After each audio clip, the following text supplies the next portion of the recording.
नमस्कार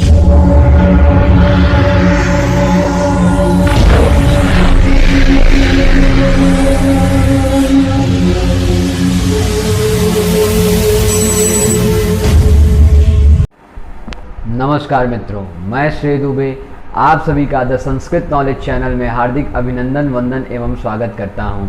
आशा करता हूं कि आप सभी पूर्णतया स्वस्थ होंगे, सानंद से होंगे। आप सभी संस्कृत अनुरागियों के प्रेम और स्नेह का ये परिणाम है कि आज आप द संस्कृत नॉलेज चैनल की 25वीं वीडियो देख रहे हैं। आप सभी का तहे दिल से धन्यवाद, आभार और कोटिशः धन्यवाद। तो चलिए प्रारंभ करते हैं। जैसा कि हम सभी अपना थंबनेल में देखे होंगे कि इज वेदास इज ट्रुथ और मिथ। आज हम लोग चर्चा भी इसी पे करने वाले हैं कि आखिर वेद है क्या। कुछ कहते हैं कि हमारे वेद जो एकदम झूठ है, मिथ है, मिथ्या है, तो या सच है। तो इसका उत्तर है हम our Vedas is a truth. हमारे वेद एक सत्य हैं, क्योंकि पृथ्वी पर जितने भी ज्ञान हैं उनका सारगर्भित वेद से ही हुए हैं। वेद से ही सारे ज्ञान सारगर्भित हुए हैं। नहीं विश्वास होगा तो आगे आने वाले फैक्ट्स में आप देखेंगे। तो वेद इज आवर प्राइड। यहाँ प्राइड में जो आप प्राइड सुनते हैं ये इट इज़ एक्रोनोनियम्स, मतलब ये एक एक्रोनियम्स है आपको याद करने के लिए। प्राइड PRID और E, प्राइड मीन्स गर्व। हाँ, सच में वेद हमारे गर्व हैं। P for perfect, R for relevant, I for infallible truth, D for diverse and E for education. तो सर्वप्रथम हम बात करेंगे परफेक्ट की। वेद इज टोटली परफेक्ट बिकॉज जो वेद है उसका निर्माण किसी पुरुष द्वारा नहीं किया गया है।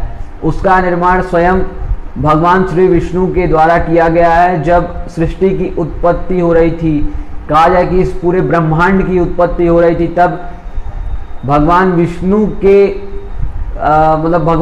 के द्वारा जब ब्रह्म की उत्पत्ति हुई, उसी वक्त वेद की भी उत्पत्ति हुई। वेद को इसीलिए अपौरुषेय कहा जाता है, जिसको किसी पुरुष द्वारा उसकी रचना किसी पुरुष द्वारा रचना नहीं की गई है। लेकिन फिर आप यहाँ एक प्रश्न पूछेंगे, तब फिर आप पूछेंगे कि श्रेय जरा ये बताओ कि वेदों की रचना, फिर वेदों के रचयिता वेद व्यास क्यों कहा जाता है।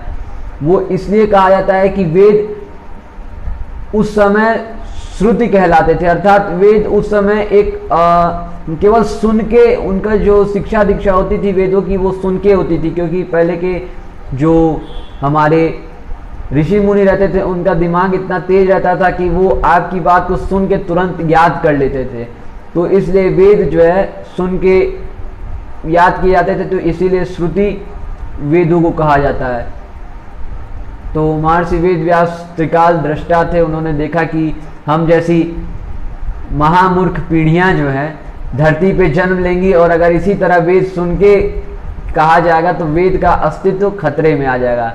तो पूरा मानव सभ्यता भटक जाएगी, जिसकी वजह से बहुत नाश हो जाएगा। तो वेद व्यास जी ने वेद को श्री गणेश जी द्वारा लिपिबद्ध किया। तो वेद तो भैया परफेक्ट समझ में आ ही गया होगा। अब हम लोग चलते हैं रिलेवेंट की। वेद इज रिलेवेंट। इवन आप ये आर्टिकल देखो, और देखो इसमें लॉर्ड मैकाले साहब दिख रहे हैं। आप पॉज करके आर्टिकल पूरा पढ़ सकते हो। लॉर्ड मैकाले जब अंग्रेज भारत आए तो उन्होंने देखा कि जो है यार मतलब यहाँ आए तो देखे कोई गरीब नहीं है, कोई भिखारी नहीं है, यहाँ तक कि यहाँ कोई अशिक्षित नहीं है, सब मतलब एकदम बहुत पढ़े लिखे हैं, बहुत धन धान्य है। तो लॉर्ड मैकाले साहब ऐसे घूमते रहे और आए तो जो उनके सीनियर्स थे उनसे उन्होंने कहा कि इस देश को अगर गुलाम बनाना है तो यहाँ की कल्चर्स को ख़त्म कर दो। यहाँ की पहले गुरुशालाएं चलती थी, पाठशाला मतलब गुरुकुल चलते थे, वो गुरुकुल्स को तोड़ दो, ख़त्म कर दो, नष्ट तहस नहस कर दो, तभी तुम इस देश पे गुलाम मतलब इस देश पे आप राज कर सकते हो, इस देश को गुलाम बना सकते हो। इसके पीछे का मकसद ये था कि अगर आपको कहा जाए कि मतलब अगर आपको कहा जाए कि गुरुकुल से क्या होता था कि गुरुकुल से शिक्षा मिलती थी, उस शिक्षा से कल्चर आती थी। जब तक कल्चर है तब तक आप किसी भी देश को गुलाम नहीं बना सकते, जब वो अब तक अपने कल्चर को ना फॉलो करे। मतलब एज लाइक हम इंडियंस अपने कल्चर को फॉलो करते हैं तो हमें जल्दी कोई गुलाम अभी नहीं बना सकता, लेकिन अगर किसी को डोमिनेट हम पे करना है तो वो हमारे कल्चर को तहस नहस कर दे और आके जो है अपना राज इस तरह से वो जमा लेगा। तो भैया हमारे भी रिलेवेंट है, और इवन आज तक जो हमारे साइंटिस्ट हैं अल्बर्ट आइंस्टीन, उनको आप देखिए जो रिलेटिविटी ऑफ मोशन है वो गीता के चैप्टर नंबर 4 से दिए हैं, और भी कई ऐसी खोजें हैं जो कि हमारे धर्म ग्रंथों से हुई हैं। ये हो गया, ये समझ में आ गया होगा। और नहीं तो देख लीजिए कि हमारे पाश्चात्य देश के साइंटिस्ट कितना ही कुछ कह के गए हैं हमारे वेद के बारे में, हमारी संस्कृति के बारे में। आप जाके गूगल पे देख सकते हैं, क्योंकि यहाँ पे अगर मैं उस सारी चीज़ों को कंटेन करता तो बहुत ही ज़्यादा समय लग जाता। अब हम लोग बात करेंगे infallible truth. Infallible truth means अचूक सत्य। हमारे वेद में सच में कई ऐसी घटनाएं हुई हैं जिसको कि साइंस कहता है कि it is a really myth, मतलब ये सच में मिथ है।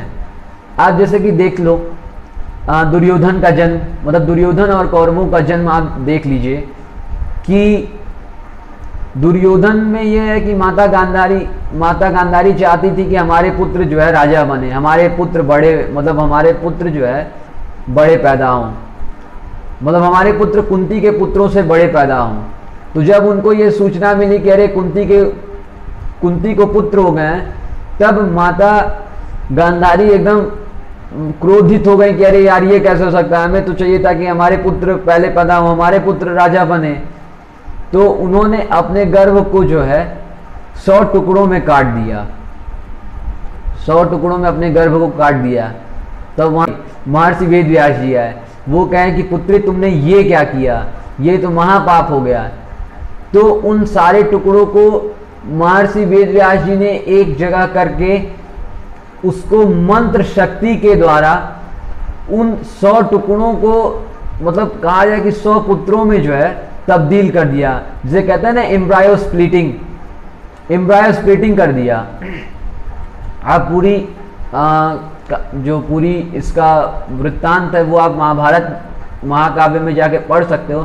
तो उन्होंने एम्ब्रायो इसमें कर दिया, क्या कहते हैं, एम्ब्रायो स्प्लिट कर दिया। हमारे साइंस में लगता है कि ओ इट इज मिथ। तो जाहिर सी बात है भैया, हम लोग आगे हैं आपसे, मानिए इस बात को। और अगर हम लोग, ये बात मैं यहाँ कह देता हूँ इस चैनल के माध्यम से कि अगर हम लोग नोबेल पुरस्कार मांगना शुरू कर दें अपनी एक एक खोज के लिए, तो शायद और देश पीछे पड़ जाएंगे, मतलब और देश पीछे हो जाएंगे इस मामले में। लेकिन नोबेल पुरस्कार मूर्खों का वो है, मतलब कहा जाना कि एक पुरस्कार मूर्खों का है, ये मूर्खों को केवल प्रेरित करने के लिए दिया जाता है। खैर इस पे चर्चा हम लोग बाद में करेंगे कि मतलब क्या है कैसे है। इवन आप देख लीजिए कि जो आपकी सबसे ज़्यादा मोरल वैल्यूज़ हैं, like when person goes in depression, तो वो पर्सन को सजेस्ट किया जाता है कि आप गीता पढ़ो, क्योंकि आपकी मेंटेलिटी में सुधार आएगा। तो आप ये देख सकते हो कि आपकी मोरल वैल्यूज़ को देने वाली गीता है। गीता और भी कई बड़े बड़े खोजों के पीछे हुई है, जैसे कि एटम बम और कई सारी थ्योरीज हैं। आप बात करो टेस्ट ट्यूब बेबी की, द्रोणाचार्य का नाम सुना है महाभारत में? अब जाके कहानी पढ़ लेना, द्रोणाचार्य कौन थे, कैसे थे, उनका जन्म कैसे हुआ। टेस्ट ट्यूब बेबी में क्या होता है कि ह्यूमन मेल से स्पर्म लेते हैं एंड फीमेल से उसका एम्ब्रियो लेते हैं, मतलब एम्ब्रियो का मतलब उसका एग लेते हैं, दोनों को मिक्स करते हैं, मतलब दोनों को फर्टिलाइज कराते हैं और फर्टिलाइज करा के वापस मदर के उसमें यूटेरस में रख देते हैं। लेकिन द्रोणाचार्य का ऐसा केस नहीं था। द्रोणाचार्य का स्पर्म लिया गया एंड एग लिया गया एक घड़े में, पात्र में, द्रोण का मतलब ही होता है घड़ा, उसमें लिया गया और उसी में मंत्र शक्ति के द्वारा जो इन्वायरमेंट मदर के वॉम्ब में होता है, मदर के गर्भाशय में होता है, उसी गर्भाशय का पूरा जो इन्वायरमेंट है कहा जाए एक तरह से, उस घड़े में जो है बना दिया गया। तो फर्स्ट टेस्ट ट्यूब बेबी भी हम लोगों ने दिया, फर्स्ट टेस्ट ट्यूब मतलब एम्ब्रायो स्प्लिटिंग भी, यहाँ तक कि हमने पहली आइस भी हमने ही जमाई थी। आप राजा हर्षवर्धन का नाम सुने ही होंगे, उनके ऊपर एक पुस्तक लिखी गई थी हर्षचरित।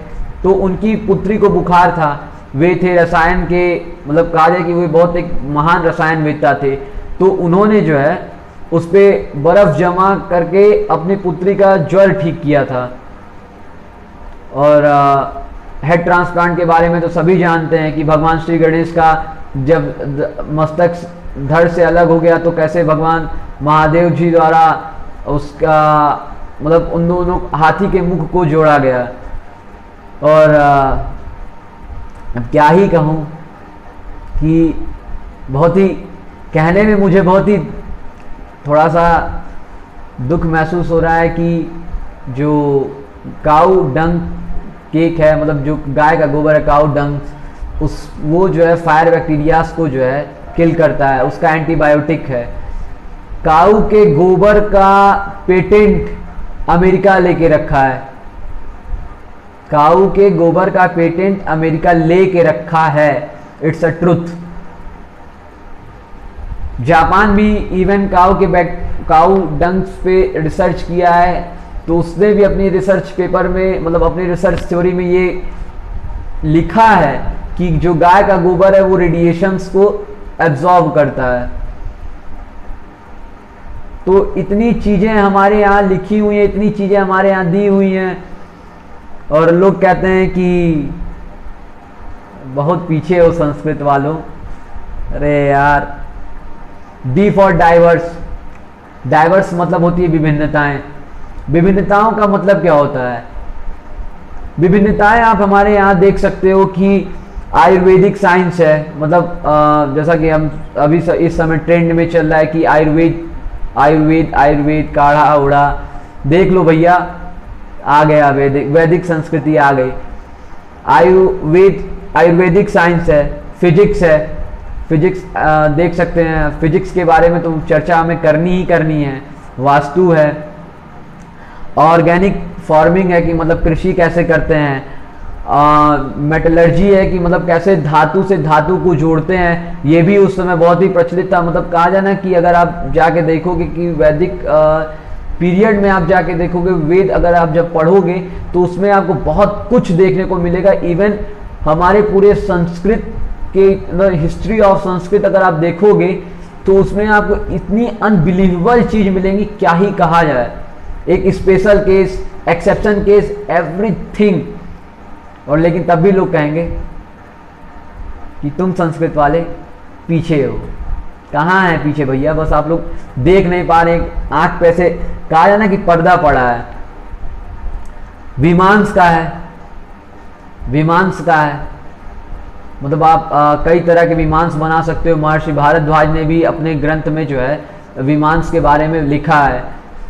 वेपन सिस्टम है, एंटी गाइडेड मिसाइल जो आप देख रहे हो, वो पहले हमारे ब्रह्मास्त्र से अच्छा मिसाइल था ही नहीं। ब्रह्मास्त्र मार दो, पृथ्वी एकदम पूरी खत्म। मतलब महाभारत में हम लोग क्लास 10th में एक चैप्टर भी था कि कर्ण मतलब एकदम आखिरी का समय रहता है, और जो ये अश्वत्थामा रहता है वो पुत्रों को मार देता है, पांडवों के पुत्रों को। तो उसको पकड़ के लेके मतलब पांडवों के पुत्रों को मार दिया जाता है। इन सभी लोग इसको मतलब सजा सुना दी जाती है भगवान श्री कृष्ण के द्वारा, बाल उल छील दिया जाता है। तो ये गुस्से में महाराज परीक्षित जो अभिमन्यु के पुत्र थे, अभिमन्यु और उत्तरा के गर्भ में थे महाराज परीक्षित, तो उन पे ब्रह्मास्त्र का प्रयोग, मतलब ब्रह्मास्त्र चलाता है। तो अर्जुन भी उस ब्रह्मास्त्र को, मतलब अर्जुन भी कहते हैं कि अगर तुम ब्रह्मास्त्र चलाओ तो हम भी चलाएंगे ब्रह्मास्त्र।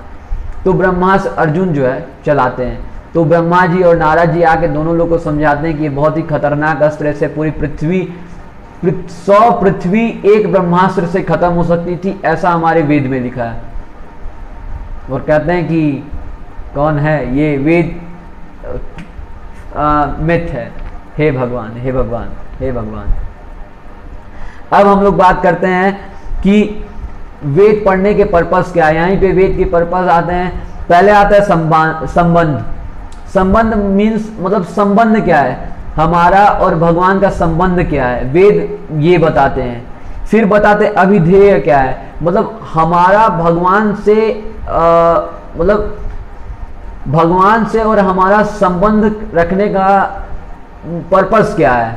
और फिर आता है प्रयोजन की, मतलब कि अगर हम रखे हैं संबंध अच्छे, मतलब पर्पस भी जान लिए और हमारे संबंध भी जान लिए, तो उसका और वो क्या आएगा, क्या कहते हैं, प्रयोजन क्या है, मतलब उसका हमें करना क्या है। फिर ये सारी चीजें वेद हमें देता है। E means education. Vedas are instruction manually, means जो हमारे वेद होते हैं वो, ये मेरी रिसर्च बुक है, तो इसको आप देख सकते हैं कि वेद जो है हम सभी को, जैसे कि कहते हैं ना कि गाइड, एक यूज़र मैनुअल मिलता है, कोई मोबाइल लो, कोई कुछ लो, तो उस पर एक यूज़र मैनुअल मिलता है कि हाँ भैया इस तरह से काम करना है, इस तरह से काम करना है, ठीक है। तो वेद भी हमारी लाइफ का एक तरह से कहा जाए कि वो यूज़र मैनुअल है कि हमें कैसे जीवन जीनी है, हमें कैसे जीवन नहीं जीनी है, लाइक इस तरह। और आप सभी को जान करके मतलब थोड़ा सा ये रहता है ना कि वेद जो आप लोग सुनते हो, अभी कई लोग के मन में जिज्ञासा उत्पन्न होगी कि हम वेद को सुनेंगे, तो वेद से आस्था अभी कम क्यों होती है। इसको ये कहा जाता है कि वेद ग्रहण आप जाओगे इंटरनेट पे किसी भी सोर्स से कर लोगे, लेकिन जो लिखा गया है कि वेद एक स्पेसिफिक संप्रदाय के स्पेसिफिक मतलब ब्राह्मण से सुनना चाहिए। जैसे 5 संप्रदाय हैं, श्री संप्रदाय, ब्रह्म संप्रदाय, रुद्र संप्रदाय और बुद्ध संप्रदाय, जिसके प्रवर्तक मतलब जो इसके जिन्होंने इन संप्रदायों को शुरू किया था, श्री संप्रदाय को शुरू किया था श्रीमान महर्षि रामानुजाचार्य ने। ब्रह्म संप्रदाय को शुरू किया था, ये ब्रह्म से रिलेटेड कार्य करते हैं, माधवाचार्य ने। रुद्र संप्रदाय को शुरू किया था विष्णुचार्य ने, और बुद्ध संप्रदाय को शुरू किया था निम्बार्काचार्य ने। वेद में एक एक डिटेल दी गई है, यहाँ तक कि दी गई है कि यीशु का जन्म कब होगा एंड ईसा मसीह का जन्म कब होगा। और वेद ये भी नहीं है कि आप आज लगा सकते हो, कल लगा सकते हो। प्रिडिक्शन तो भाई ओ भाई क्या ही कहा जाए, अरबों मतलब कहा जाए कि 1000 साल बाद की प्रिडिक्शन वेद में एकदम एक्यूरेट लगाई गई है कि उसी दिन उसी वक्त पर हुआ है। आप गूगल पे जाना, हनुमान जी के जन्म का बारे में सर्च करना, देखना एग्जैक्ट डेट, टाइम एंड स्थान सब कुछ गूगल पे जो है लिखा गया है। It is a power of Veda. और अगर आप जैसे कि अभी इस समय टाइम कुछ ठीक नहीं चल रहा है, तो अगर आप थोड़ा सा डिप्रेशन में हैं, लाइक ज़िंदगी ख़त्म करने की बात अगर आपके मन विचार में आ रही है, या आपको जानना है कि हमारे कर्मों के बारे में क्या होता है, और हमारे मतलब कहा जाना कि हम कौन हैं, तो इसको अगर आपको जानना है तो आप एक गीता जॉय करके एक क्लास है, उसमें आप आइए। मैंने भी आज मेरा 5th सेशन है, आज मैंने भी की है, बहुत अच्छी क्लास है। मतलब वहाँ पे IIT एल्यूमिनियंस द्वारा मतलब समझाया जाता है, पढ़ाया जाता है, गीता का साइंटिफिक प्रूफ दिया जाता है, गीता को समझाया जाता है कि who am I am a soul, I am a spiritual soul. मतलब मैंने ये सीखा है, तो आप भी आइए और जुड़िए। ये थे हमारे वेद के बारे में। तो स्वस्थ रहिए, सुरक्षित रहिए। भारत माता की जय।